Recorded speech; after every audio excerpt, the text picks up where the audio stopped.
Good afternoon, everybody. This is Scott Palmer with the Builders and Remodelers Association of Greater Boston. Welcome to our webinar today, this glorious spring day during the pandemic. I just want to let you know that I am recording this webinar for posting and playback later. I hope that we're all veterans by now on how to use the Zoom technology. So please, if you can, keep your phones muted.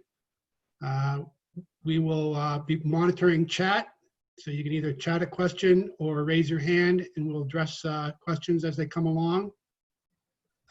The webinar should be around 40 minutes or so, and the Q&A afterwards.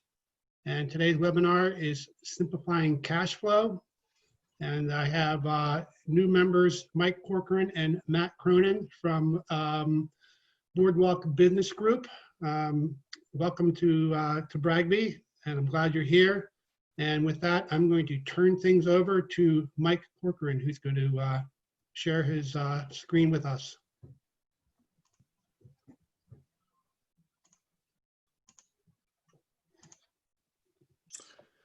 Thanks, Scott. I'll jump in. This is Matt Cronin while Mike's pulling up the screen there. Glad to be with you folks today. I hope everyone's doing well during these challenging times.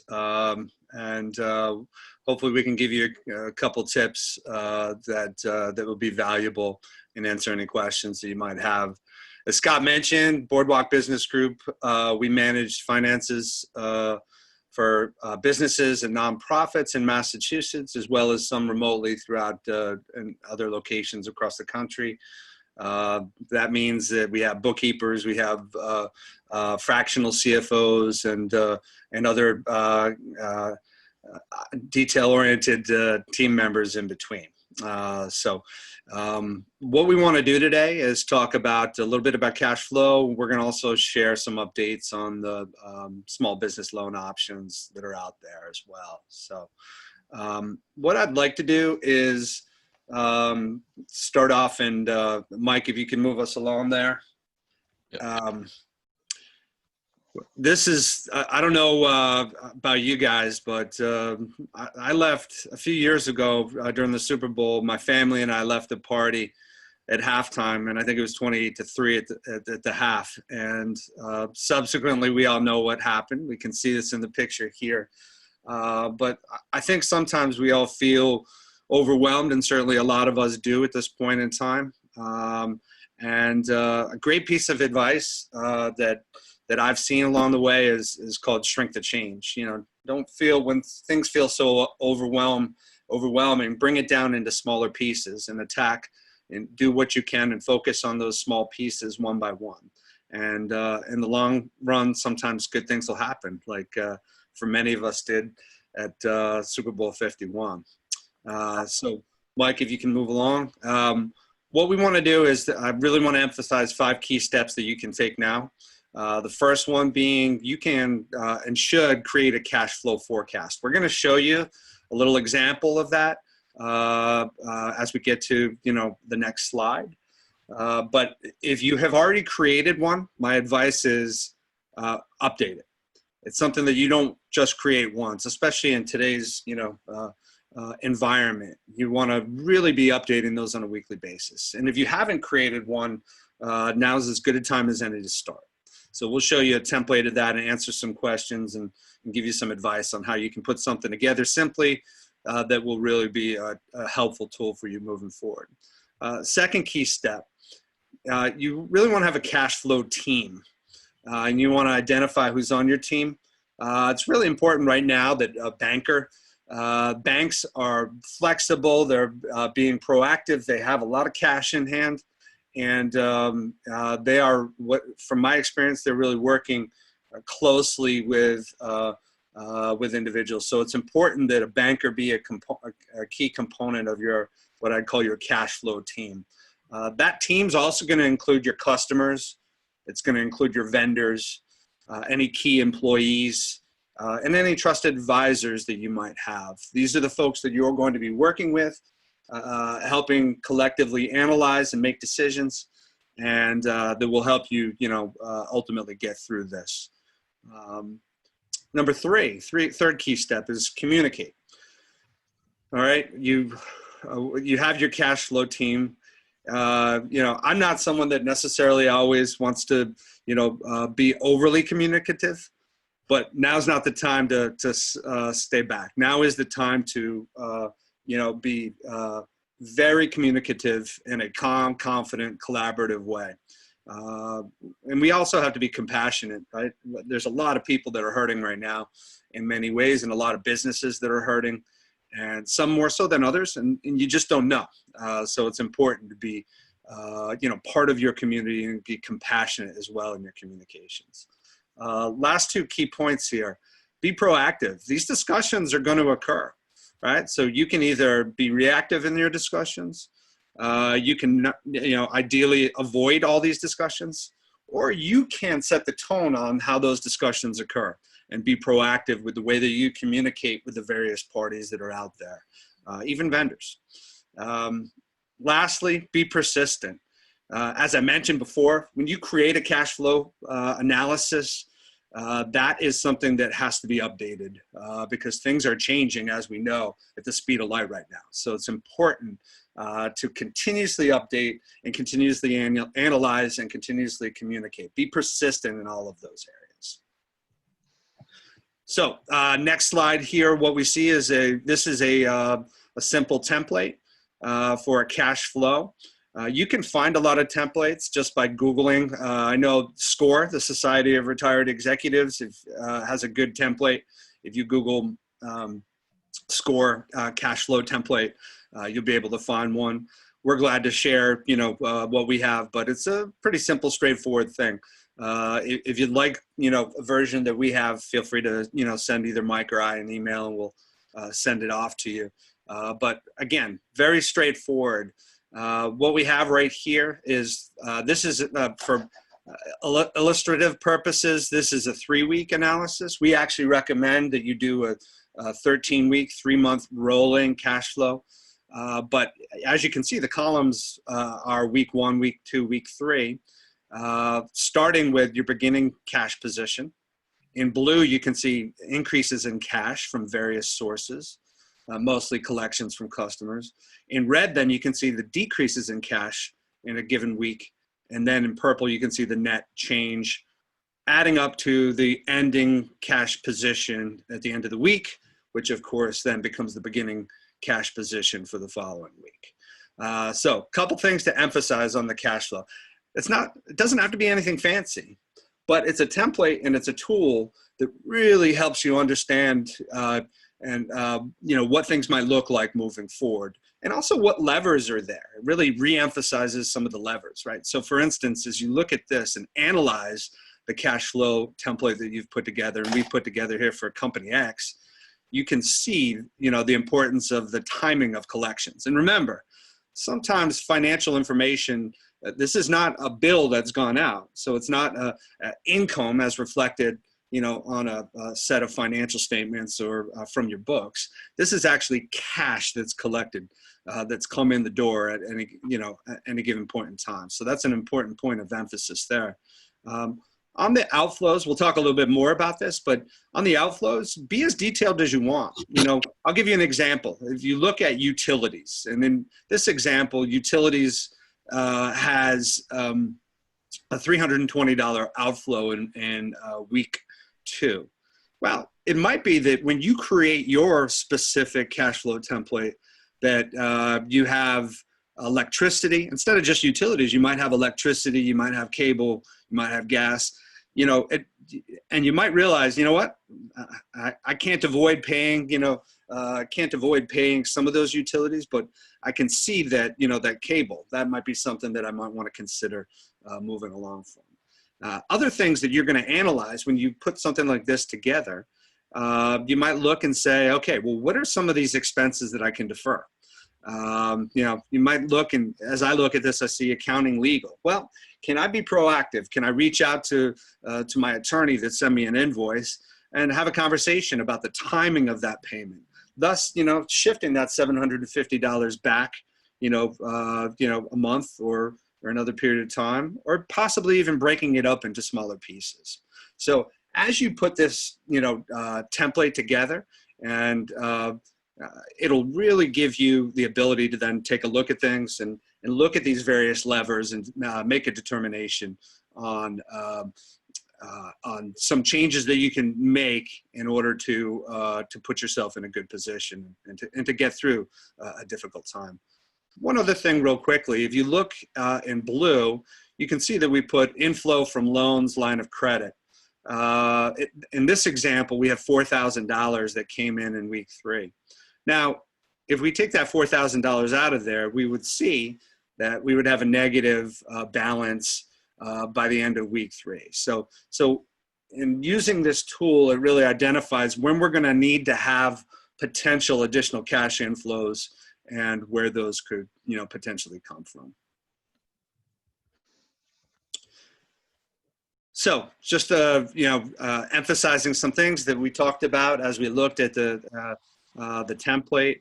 Your cash runway, it's simply how much cash, how long will your existing cash supply last? So that's an important thing to know and understand, that the template and the tool will help you to understand. As I mentioned, ideally you want to create a 13-week cash flow analysis. Another recommendation is that you might want to simultaneously create a longer term analysis, 6 months, 12 months. When you do that, it doesn't necessarily, depending on your business, it doesn't necessarily have to be a week by week column or analysis. Some businesses have to have it. So we've, worked with liquor stores. We have partnered with liquor stores on Cape Cod, where you can imagine it's a very seasonal, seasonal business, and therefore they do, over the course of a year, generate a cash flow analysis, and then compare the actual results to what their projections are and update that really on a weekly basis. Other things to consider: if you're a large enough organization and you have a couple people that can actually go through the exercise of putting a cash flow template together, think of doing that. The value in that, right, is to, we all have our biases and our thoughts and the way that we come at things. I think it's important. And if you have that sort of resource within your organization, it's a good idea to do that, and then compare those two and see what shakes out of it, and what needs to be adjusted moving forward. As I mentioned, you want to update weekly. You're not just putting this together, you're really looking through that to see what stands out. And on the expense side of things, you're really looking at what sort of, what your must pays are, what your should pays are, what we call like to pay and don't pay, right? So in other words, you're kind of categorizing the various expenses. It might be that you've identified that you're going to continue employing folks, and therefore, payroll is a must pay. It might be that, rent, if you're leasing a location, it might be that rent is a should pay. But these will, identifying, where these costs kind of fit, will then allow you to have and itemize and have those various discussions with various vendors and others that are out there.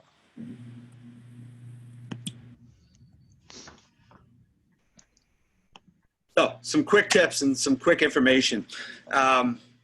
It's really interesting to me. On any given day, $900 billion is owed to small businesses. That's billion. Okay, that's a lot of money that's out there, okay? And for purposes of this, I think they define small businesses as 100 or less employees, okay? So a lot of money that's out there. And what we find oftentimes is that the timing of the process of billing and cash collections is often something that's overlooked. Many businesses, the truth is that there are plenty of businesses that are out there where they are paid up front for their work or services. Whereas the average collection time from the date of invoice is 28 to 36 days for small businesses. So what that really means is that you could be waiting 2 to 3 months from after the time that some of the services are rendered. And, that is difficult and not ideal. So you really want to think through what your process is and if that needs to change moving forward. But what can you do now, right? So what you can do is really make this a larger part, make collections a larger part of your ongoing business strategy. So you want to identify who the right person, that might be you, that might be, you know, a business person within your organization or someone that you outsource to, that is the best person to work on collections. The recommendation is that you actually, you know, identify a slot of time.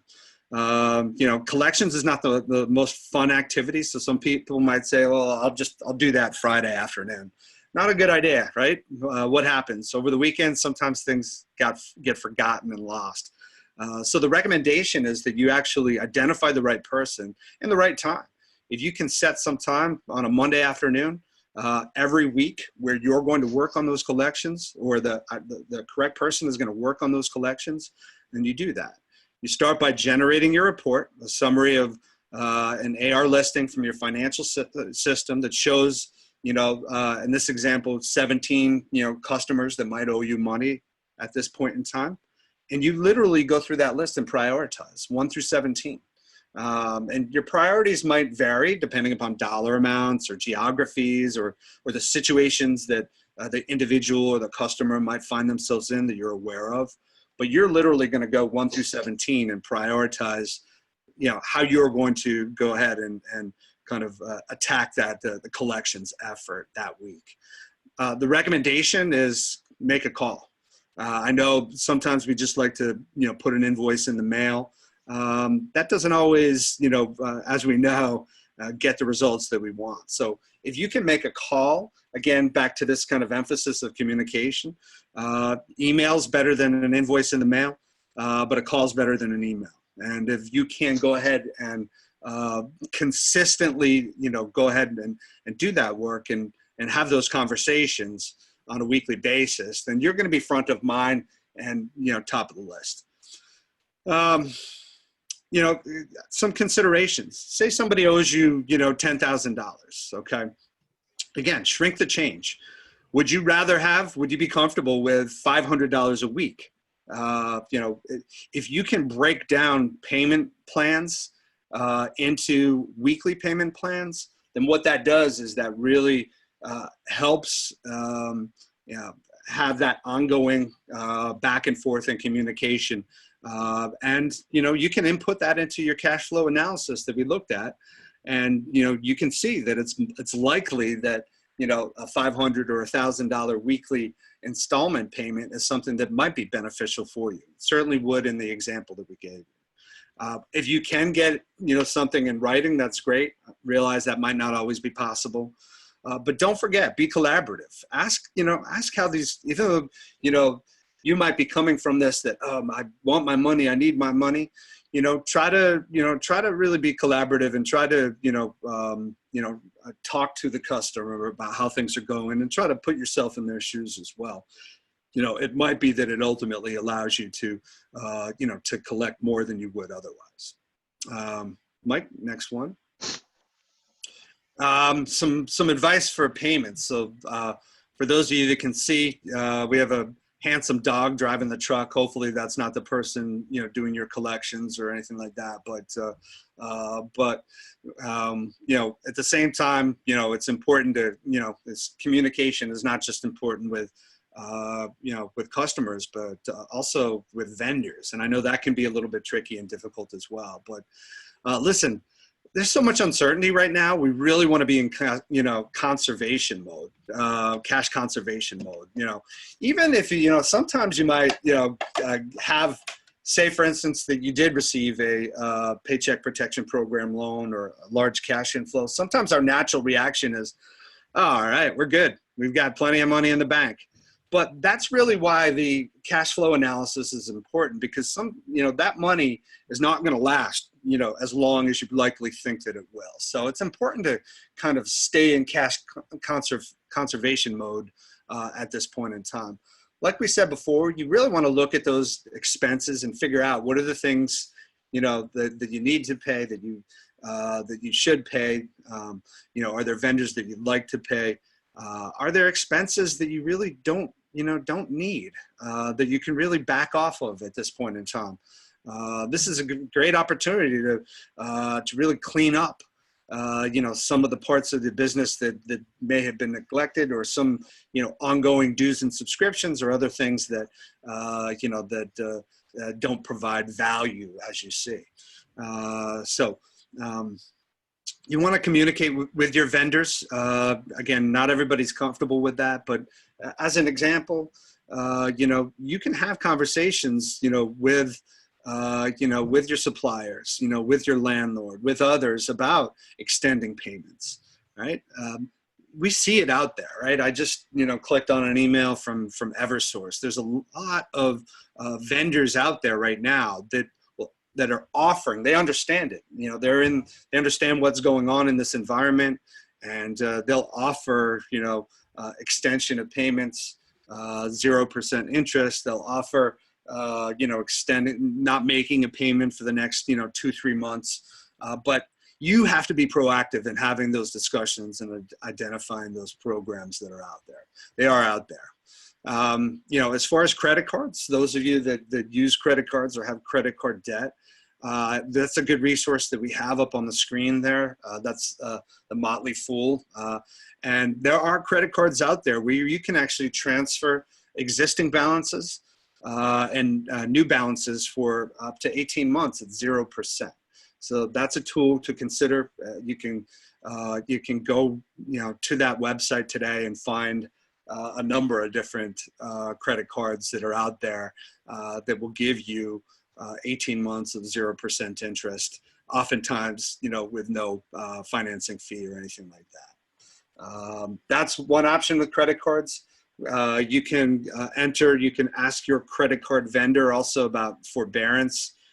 That may not be as beneficial as the 0% credit cards that are out there, but that's really just deferring minimum payments for a period of time. A lot of times, though, with forbearance, be aware the interest will continue to accrue, and that can be really difficult. So I'd actually recommend that you think about and look at what some of the other credit cards that are out there that might benefit you and your business at this point.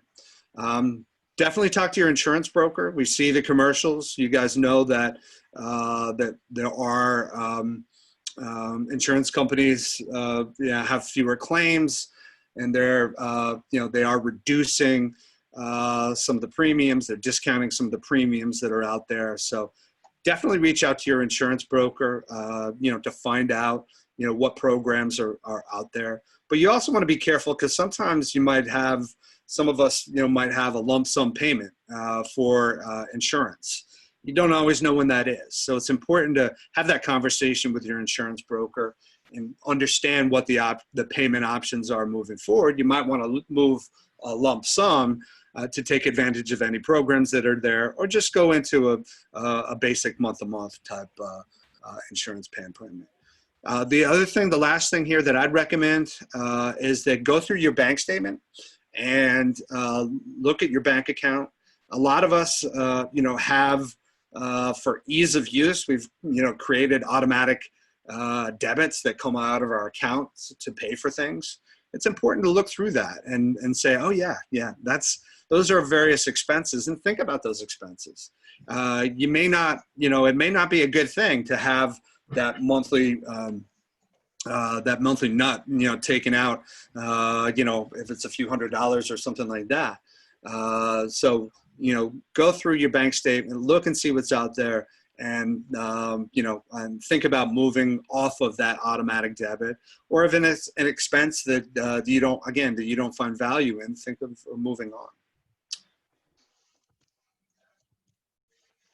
So lastly, and then Mike is going to share information on some of the loans that are out there. We can see that, again, here's a great example of a team that many of us follow, the Bruins, the Boston Bruins. Best record in the NHL. Unfortunately, that might not mean a Stanley Cup this year if they don't get back on the ice. But you want to put together your best team that you can. As I mentioned, banks right now, they have cash. The cash that's being paid out through the Paycheck Protection Program, that's federal money. That's not their cash. So these banks, have cash. They're being flexible. They're trying to step up and be supportive. So it's really important, even if you don't have that existing, relationship with someone at the bank, that you can create it now. You can go on their website and identify, especially if it's a local bank, identify, who those folks are, the branch manager or other folks that you can reach out to and that can be beneficial for you. If you don't have a line of credit, that's part of the discussion, establishing one. If you have a line of credit, you can ask. We're aware of banks that are offering temporary increases to lines of credit due to the circumstances. You also can consider converting a line of credit to a loan. You want to be very careful. You don't want to jump into doing something like that. You'd certainly want to work with your, financial person to ensure that fits with your long-term business plan, and that ongoing monthly amount that you'll have to pay, works in terms of your financial planning. But rates are low, so it is something to consider at this given point in time. Again, like I said, banks have cash. Few other teams and resources that are out there that you should consider having conversations with. I mentioned SCORE. There's a ton. That's the Society of Retired Executives. Ton of SCORE offices throughout the state of Massachusetts and in the greater Boston area. Really good resource. They have a lot of good mentors that are there that have been through some of these fires and battles before. Score.org website, really good resource there, and that's a free resource. There's also, small business management companies like ours. We'll often, the dirty secret is a lot of us will often, provide, free consultation, and those that don't normally, are considering doing so now. So don't hesitate to, reach out and set up a Zoom meeting or a call, with a company like ours or other small business management companies that are out there. People are looking to help each other, especially at this given point in time. And that goes for CPA firms and legal firms as well, that you might have some questions, and a lot of companies that are out there are offering that support on a pro bono or free basis to try to help lift each other up at this point in time. So I'm gonna, if there are no specific questions, I'll pass it to Mike, and Mike Corcoran will tell you a little bit about the loan programs that are out there currently. Thanks, Matt. Good afternoon, everybody. Thanks for taking the time to join us on this Zoom call. I'm going to be speaking about the CARES Act, two specific items within the CARES Act. Again, CARES referring to the Coronavirus Aid, Relief, and Economic Security Act. So originally back on March 27th, that CARES Act funded approximately $2.2 trillion in relief funds. And at the end of last week and over the weekend, there was a second infusion of funds in the amount of $484 billion. The focus of that second infusion was going to be, or is, on small businesses, hospitals, and testings, and coronavirus testing, rather. The two primary loan options I'm going to discuss today are the Economic Injury Disaster Loan, as well as the Paycheck Protection Program. The Paycheck Protection Program went live for customers on April 3rd. In the first round, the funding related to the Paycheck Protection Program was $349 billion. Unfortunately, after 13 days, all of those funds were exhausted on April 26th. Fortunately, another round of funding went into effect this Monday. $310 billion was allocated to the Payroll Protection Program, with a portion specifically allocated to small and community banks. Essentially, the Paycheck Protection Program runs through your bank, and then the bank runs it through the Small Business Association. So $30 to $60 billion was specific to support those small community banks to really get down to the small businesses that are in the most need.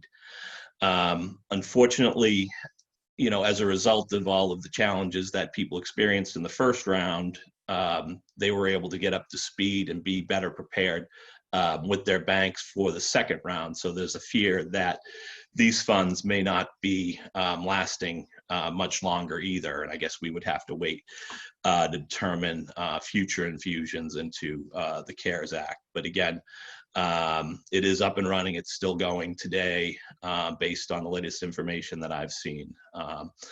But again, with the caution that as the first round ran out, the second round will likely run out as well.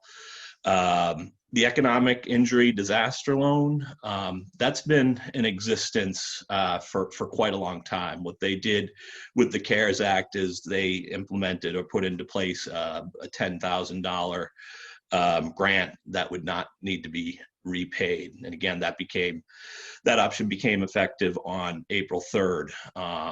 In addition to that, they did add $10 billion to that fund on April 3rd. Round two called for an infusion of $60 billion with $50 billion allocated specifically to loans and $10 billion in grants.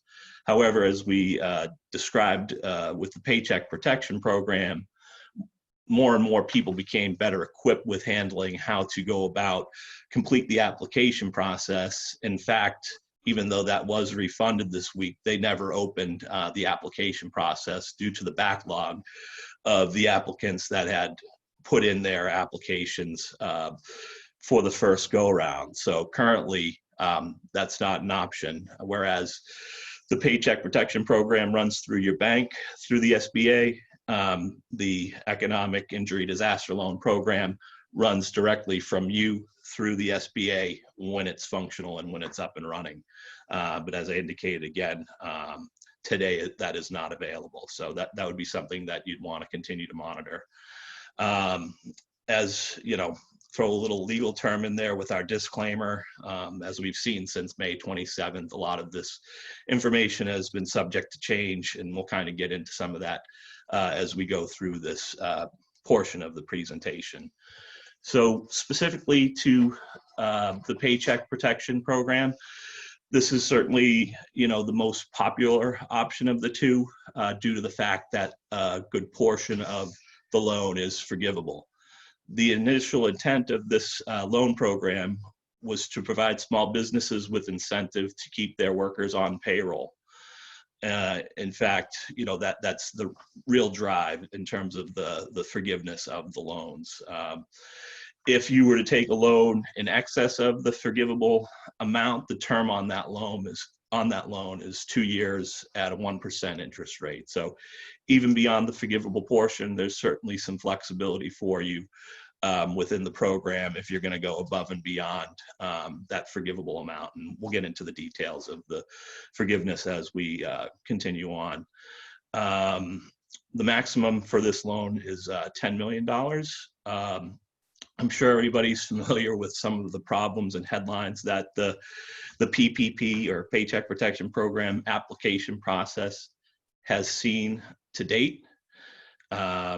During the first round, many banks were poorly equipped to handle the volume of applicants. And I think one of the stats I had heard with the SBA was that they had processed in 4 weeks the amount of loans they had done in 14 years. I believe it was something to that effect. So they were certainly inundated. The banks were certainly inundated. So that certainly created some challenges.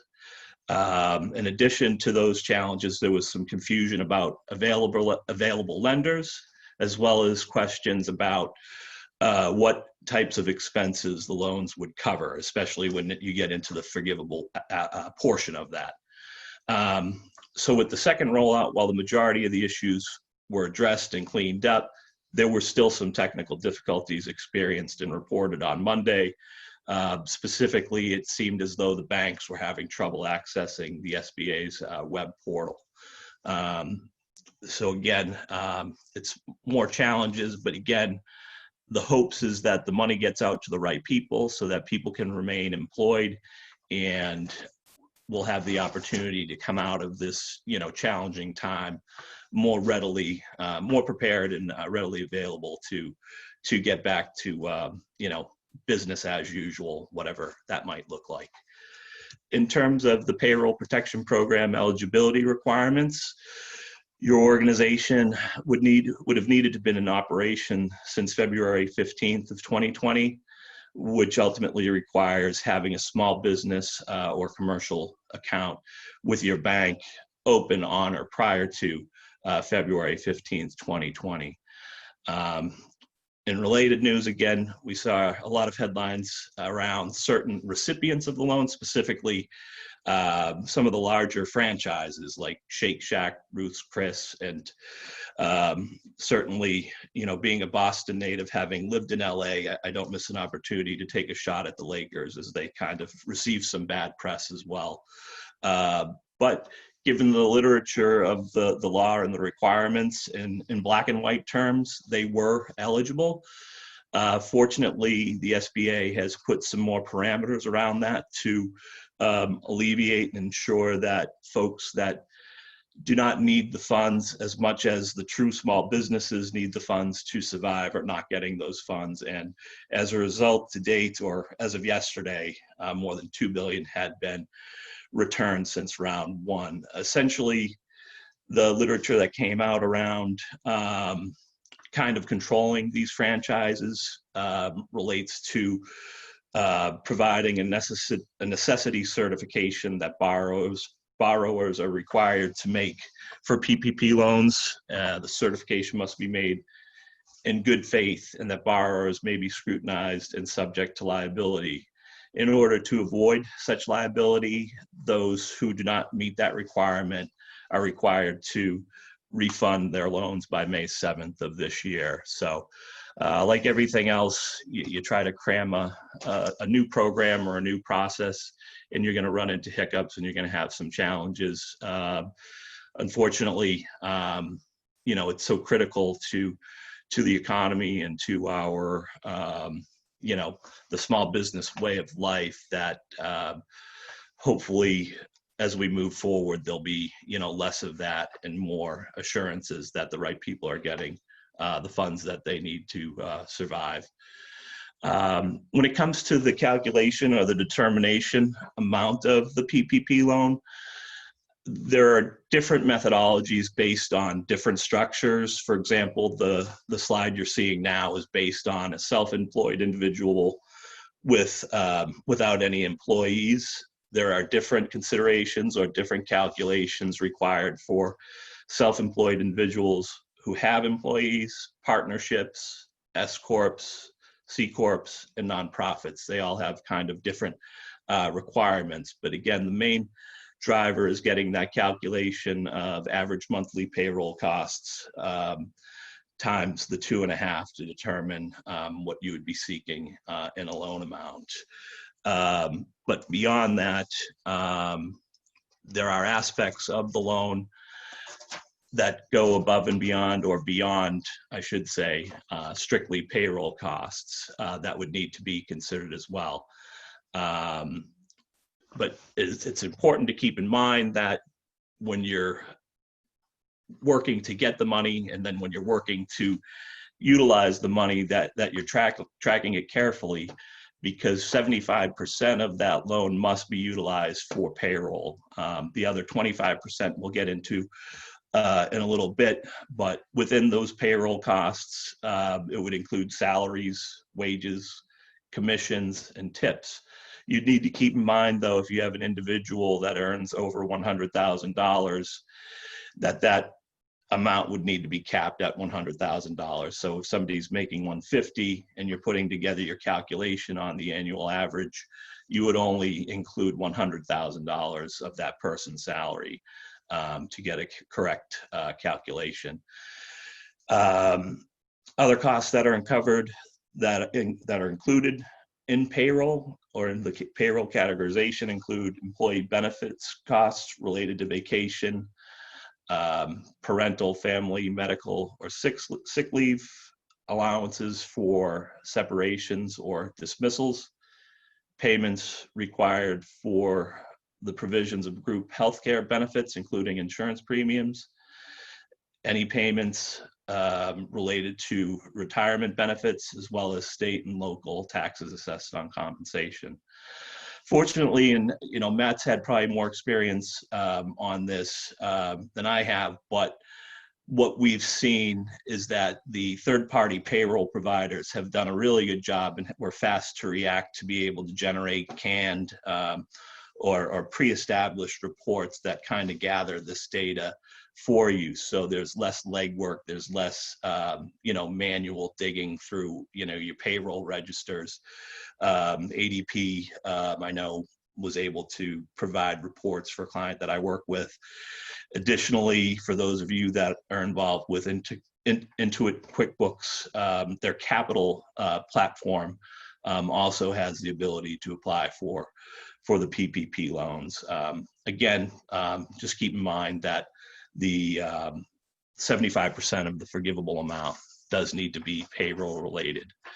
In terms of the other portion, the 25% of the 25% portion of the forgivable loan that is not payroll related can go to such expenses as mortgage obligations made prior to February 15th, 2020, rent under lease agreements enforced before February 15th, and utilities for which services existed prior to February 15th. Additionally, you can also use your loan to cover existing debt obligations, such as credit card payments. Again, those would fall into the forgivable category within the 25% non-payroll portion of your loan. I'm just going to interject real quickly here because there are a few questions that we want to address. And I know we're short on time here, so we'll speed up the end of the presentation here. I didn't leave Mike much time, but a couple questions that are out there. Lee asks, has been determined what a full-time employee is? And, I take that that's, looking at what the forgiveness calculation would be. And there's a couple things I'd say to that. I have not seen a definition provided for that. I think, the first loans that came out will be that 8-week process will bring us into kind of early to mid June. So I'd expect that, that basically that the Small Business Administration would have an answer to define, what a full-time equivalent employee is by that point in time. The one thing I would say is that for those of you that applied for the loan, part of that loan application process was to identify, the number of employees that you have. So really what you want to ensure that you're doing, regardless of the definition, is to be consistent from what you, and the way that you calculate, the number of folks that was on the application for the PPP loan to your calculation for forgiveness. Now, the good news is if you are able to keep those employees on, then there isn't a reduction of the forgiveness amount. The forgiveness amount doesn't get reduced. If, say, for instance, you had 5 employees, when through the application process, and then you have 5 employees that are identified at the end of the 8-week period. So that's a good thing. The other quick question is there a start date for using the PPP funds?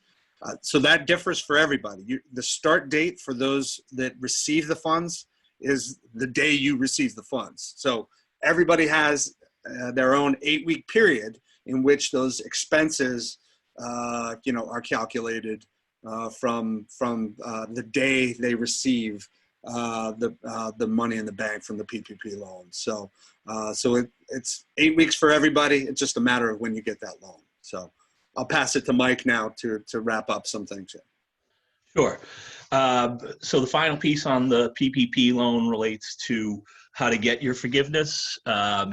So again, as Matt kind of indicated, forgiveness is based on the employer maintaining or quickly hiring employees back and maintaining salary levels. Forgiveness will be reduced in turn if you reduced your headcount or if salaries and wages decreased. The key really is documentation. Like Matt said, once that hits your books, you're in charge of the loan. You'll need to be diligent about how you disperse the funds and really document every expense you make with them. And then when it's time to seek loan forgiveness, assuming you spent the funds on eligible forgivable categories, you'll need to have all the payroll documentation that we discussed earlier ready and at your disposal. Again, including payroll taxes, as well as retirement, health, and insurance contributions. Additionally, on the 25% non-payroll related transactions, those documents showing payments of mortgage, interest, rent, and utilities, they could include canceled checks, payment receipts, as well as account statements. As I indicated before, the EIDL is not currently up and running. Again, as I mentioned before, they've always existed when it comes to being declared in a national state of emergency. So when the government declared all 50 states were in a state of emergency, the entire country became eligible for this program. In response to the coronavirus pandemic, business owners in the U.S. are eligible to apply. Again, the key piece that got people's attention is the $10,000 grant that does not need to be repaid. However, there are loan amounts in excess of that. There's a cap of $2 million on this type of loan with a 30-year term, 3.75% interest in general, and then 2.75% interest for nonprofits. Again, the advance was to provide economic relief to a business that are currently experience a temporary loss of revenue. This program is for any small businesses with less than 500 employees, including private not-for-profit organizations or 501c19 veterans organizations affected by COVID-19. And there are certain exceptions for businesses in excess of 500 employees that meet the Small Business Administration's requirements. So again, keep an eye out to see if those loan applications come back online for the EIDL. Definitely want to be able to thank the membership and Scott for allowing us with this opportunity to talk about cash flow, talk about these loan options that are there to help small businesses. In terms of our availability, feel free to reach out to either of us if you have additional questions or concerns. I don't know, Matt, if there are some other Q&A out there for us. Yeah, I'll just real quickly just address one last comment that was made. I think that there's no doubt that there are companies that where the PPP loans are not as beneficial for some companies than others. What I will say is that there may be additional rounds. Again, the government's job is to help prop up small business in this for the duration, of this pandemic, and we don't know, the length of the duration. So there certainly could be more money and more programs coming, both from the federal government, and then there are other, programs that are out there that are coming up on state and local levels as well. Don't forget, though, the PPP loan can be used. A portion of it can be used to pay for rent, and utilities, and other things. And you can also hire back folks that you've either put on furlough or terminated. You can hire them back. And I've even seen in some instances where some organizations are paying reasonable bonuses, to their employees, which then goes into the calculation of what's forgivable as well. So, again, this particular program is better for some rather, than others right now. It doesn't mean that future programs won't be beneficial, but some businesses are hiring back people that they terminated earlier and paying them and compensating them and effectively getting some of that grant from the PPP forgiveness as well. So thank you again. As Mike said, thanks for having us.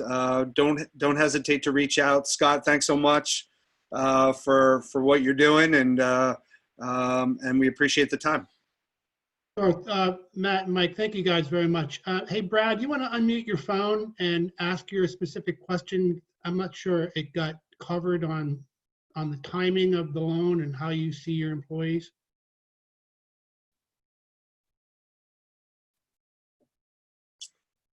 You're on mute, Brad.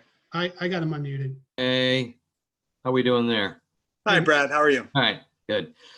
I've been writing letters to Congress people, business associations, Chamber of Commerce, National Federation of Independent Businesses, National Association of Home Builders, everybody, talking about the start date for the PPP.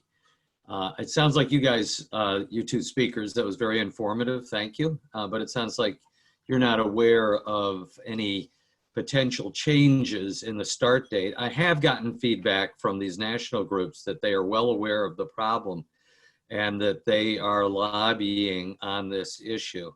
And for those of you in this chat who don't know what this is about, those of us, and it may include some of you, who received the first round of PPP money really can't use it. I mean, we can use it, and I'm talking about the grant part, not the loan part. We can all use the loan part, and none of us is going to look a gift horse in the mouth. That would be stupid and ungrateful. But the fact of the matter is that most of my employees right now are collecting unemployment insurance. And not only are they collecting the regular unemployment insurance, they're getting a $600 bonus every week. So a lot of them are perfectly happy with that. I'd say most of them, in fact, are perfectly happy with it. It's, it's a good deal. They don't want to be on the PPP plan for a couple of reasons. One, they have to go off unemployment, which means that they're no longer getting that $600 a week bonus. And two, if the virus recurs, and most predictions say that it will, and we get shut down again, then they will feel like they need to go back on unemployment because there's no guarantee that there'll be a second, round, so to speak, of the PPP money. And so they'd rather stay on unemployment. And probably most of you know that if you get off unemployment, you need to wait another 8 weeks before you get back on. So all these folks who are on unemployment are saying, well, I don't want to get off unemployment and get onto the PPP money, because then if the S hits the F again and I need to apply for unemployment, I'll have to wait 8 weeks. So I won't have anything during that 8 weeks. So that's the problem from the employee perspective. And I'll make it simple from the employer perspective, and that is that it has created this very unfair competitive disadvantage. An unfair playing field. So let's say that I applied and got it right away, which I did. So I've had the money for a couple of weeks. And let's say my main competitor doesn't apply until the second round. So let's say he or she is applying right now. And let's say they get the money for 3 or 4 weeks from now.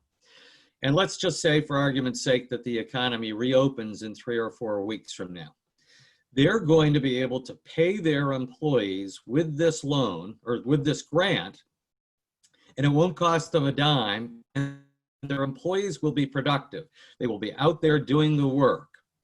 Whereas if I have to start using it as of 2 weeks ago, between 2 weeks ago when I had to start using it and when they had to start using it, I have no productive labor. My employees have nothing to do or very little to do during that time. So in essence, my competitor got all this money for free, and I didn't. So it's a very unfair competitive situation that has been created by the government by requiring the start date to be the date on receipt of funds. Is that clear? Yeah, and this isn't a solution, but what I will say is that, in my research, what I've found is that, in terms of the forgiveness calculation, it doesn't matter if it's Joe or Pete. What I mean by that is, if there is the possibility to employ other people, you can go ahead and do that. And that's part of now, again, not easy, certainly not something that could, be done with a snap of the fingers, but, No, but I think you're missing the main point is that there's very little work right now unless we want to cheat. If we want to follow the rules, there's very little work. I mean, I have a couple of guys working and doing legitimate connectivity work, which is a critical, essential task that's allowed. But I can't be doing all the regular stuff. Most of the job sites are closed down. Boston is absolutely closed down, and we had a ton of work going on in the city. So most of my people don't have work. My support personnel don't have work, etc. So there isn't work for them to be doing right now. If there were productive work, I would ask them to do it, and most of them probably would do it, even despite the concern about unemployment insurance. That's the main point. Strictly from my company perspective, my competitors who get second or possibly third round financing under PPP will be using it. And for argument's sake, they might get 2 months worth of free payroll paid for by the government, and I won't, because I have to start using mine as of 2 weeks ago. You follow me? Oh, yeah. Yeah. Again, bonuses can be paid. Employees, there are, I understand what you're saying about, employment, but there are businesses that have employees that they're paying that aren't doing the work that they would normally do.